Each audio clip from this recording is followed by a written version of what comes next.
रहबे नैहर जाप जरूर हो। माई बाबू से बताओ कि का देख के है। बेटियों की जिंदगी हमेशा आधजल में रहती है। मायके में है तो ठीक है, ब्याह हुआ पति अच्छा मिला तो ठीक है, नहीं मिला तो कोई लड़की ऐसी है कि कहती है कि मर जाऊंगी लेकिन जिंदगी में दूसरी शादी नहीं बारे भैया। लेकिन भाव पर जरा गौर करेंगे पंचो, कहना पड़ा क्या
अपने कुल की, अपने खानदान में, अपने परिवार में सबकी लाडली होती है।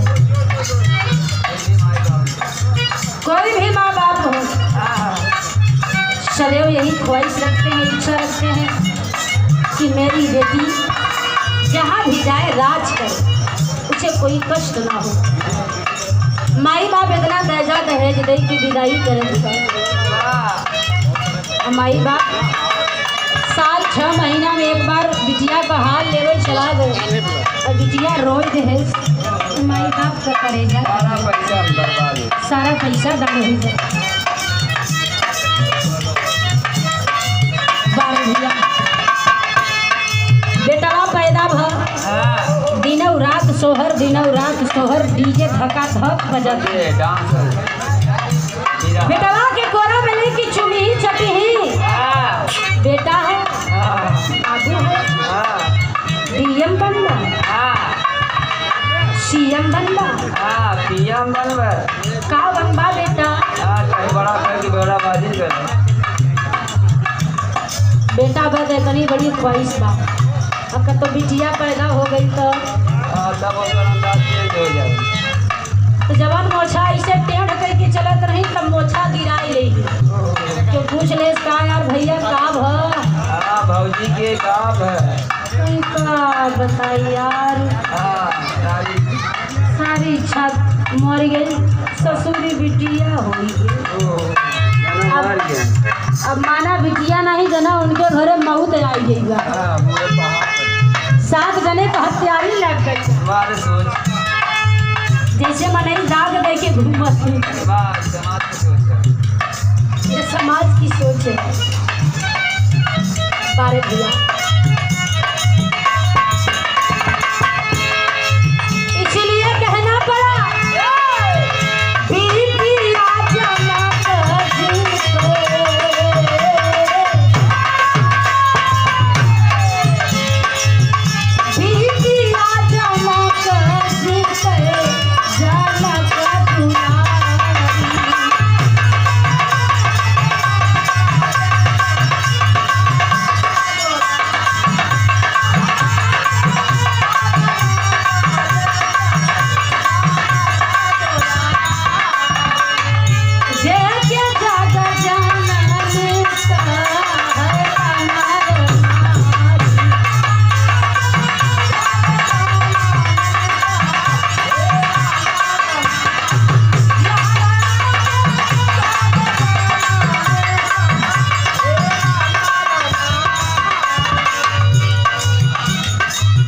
राजा जनक की लाडली इकलौती बेटी सीता थी, जो कि उनकी सगी बेटी भी नहीं।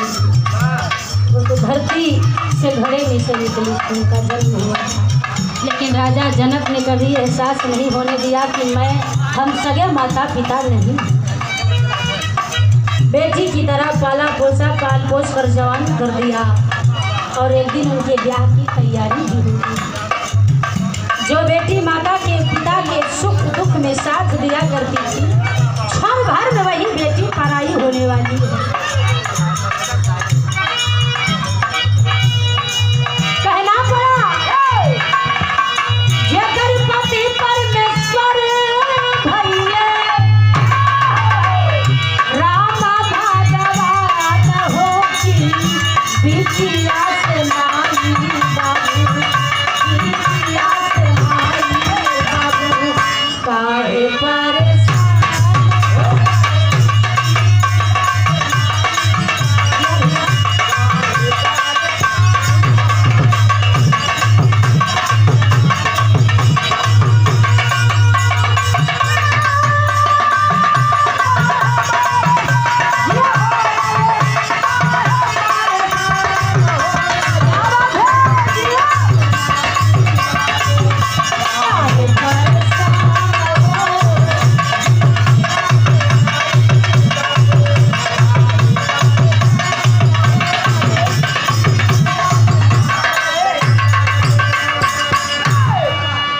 बारे भैया आखिरकार में राम के साथ में शादी हुई। सीता बहू बनकर अवधपुरी में आ गई।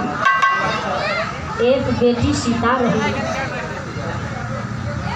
और एक बेटी जिनके विवाह में हम आप उपस्थित हुए हैं। रूप वही है, समय अलग है। ए भैया अगली बिटिया के बारे में बताया गया क्या?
बेटी होने के नाते इस समाज में न जाने बेटियों के साथ कैसा कैसा दुराचार अत्याचार किया जाता है। क्यों?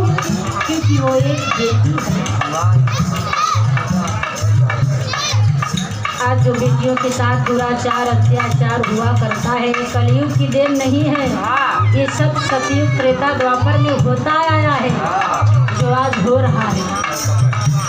क्रोध करने की आदत बनाया कोई झगड़ा लगाने का आदी बना। कोई क्षण क्षण में क्रोधित हो जाता है, अच्छी सी बात पर क्रोध आ जाता है। और कोई झगड़ा लगाने का आदी बना। इस घर की बात उस घर में, उस घर की बात इस घर में। ये दोनों साले लड़ते रहे तो वो आनंद लेता रहे, मेरा सम्मान बढ़ेगा।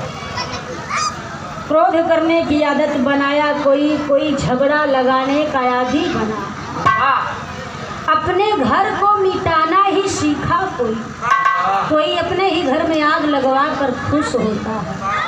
कैसे कैसे इंसान है, अपना घर जल रहा है और वो देख कर खुश हो रहा है, बर्बाद कर रहा है। अपने घर को मिटाना ही सीखा कोई छल में निपुण सत्यवादी बना। कोई जरा जरा सी बात पर फांसी लगाने लगता है, आत्महत्या करने की कोशिश करता है। हर युगों में ये होता रहा दोस्तों, ये कलयुग की बात नहीं। हर युगों में जो बीत चुका है, हर युगों में ये होता रहा दोस्तों। पूर्वजों ने इसी को बताया धर्म। जो हमारे यहाँ के पूर्वज थे उन्होंने कहा कि बस यही धर्म है। सही है, झगड़ा लगाओ तो मत। सही है। पूर्वजों ने इसी को बताया धर्म नीति, नीति बेची या नीति के पथ पर चला, है वही आज पर सुप्रतिष्ठित परम। एक सीधा साधा इंसान रास्ता पकड़ कर चला जाए तो कोई उसे नमस्कारी पैलगी करने वाला नहीं मिलेगा, लेकिन एक गुंडा, लोफर, बदमाश इंसान चलता जाए रास्ते में बिना कसूर ठोकता जाए, पीटता जाए, तो उसे आज भी 100 में से 90 लोग नमस्कार करने को मिली ही। 4 को से लम्बे से सलामी दागे लगी बारे भैया। तो इसीलिए कहना पड़ा, अंजनी वो भी तो बेटी थी, सब कुछ त्याग करके वन में तपस्या करने गई, ब्रह्मा विष्णु महेश से नहीं बर्दाश्त हुआ, छल किए, और छल का परिणाम क्या निकला मास्टर?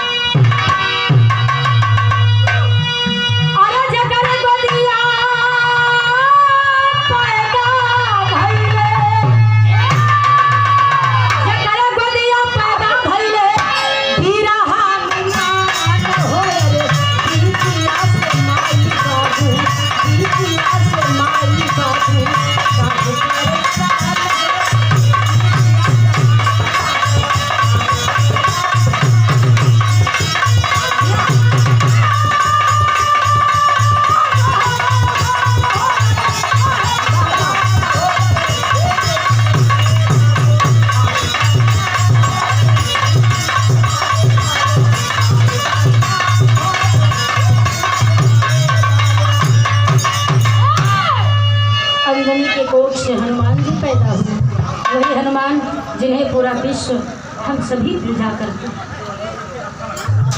तो ऐसी ऐसी नारियां हमारे देश में हुई, ऐसी ऐसी बेटियां हुई जिन्हें हमें आप पर, जिन पर हम लोगों को नाज है और नाज होना चाहिए। आज के ज़माने में बेटियों के लिए सबसे ज़्यादा शिक्षा ज़रूरी है। नमक रोटी कम, 2 रोटी कम खाइए, लेकिन बेटियों को पढ़ाइए ज़रूर। तो शिक्षित रहेंगी तो अपने दम पर कुछ भी कर सकती है। तो इसलिए कहना पड़ा क्या? अगली लाइन में, अगली बिटिया के हो,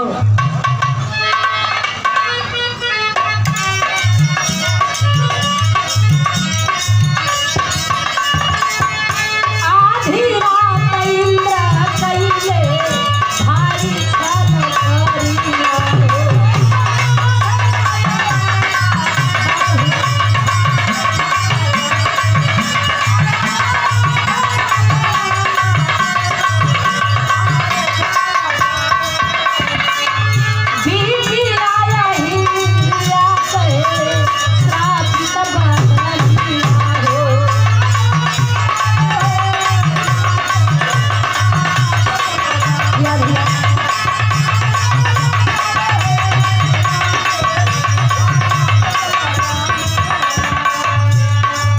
देवताओं के राजा इंद्र अहिल्या को देखे मोहित हो गए।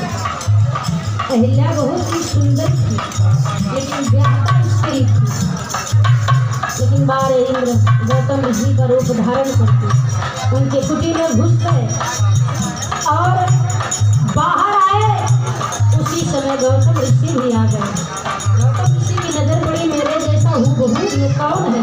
तो गौतम ऋषि समझ गए, जल निकाल करके श्राप दे दिया। इंद्र को श्राप दिया, चंद्रमा को श्राप दिया। इतना ही नहीं, गलती किसी और ने किया, उसकी सजा अहिल्या को मिली। अहिल्या को श्राप दे दिया, अहिल्या पत्थर हो गई। क्यों? क्योंकि वो एक बेटी थी इसलिए। आप ही सोचिए, माँ के गर्भ में बच्चा है तो आजकल ऐसा मशीन आ जाएगा, ऐसा डॉक्टर है, जात पे के बता देती बिटिया बा तू बेटवा, बाप सास ससुर सुन ले, बेटवा बता कहीं काजू बादाम बढ़ा दे, बोझा बताओ ले वाला बता, पता चली कि बिटिया बता कहीं आ गए, काजू बादाम बंद कर बिटिया समझेगा।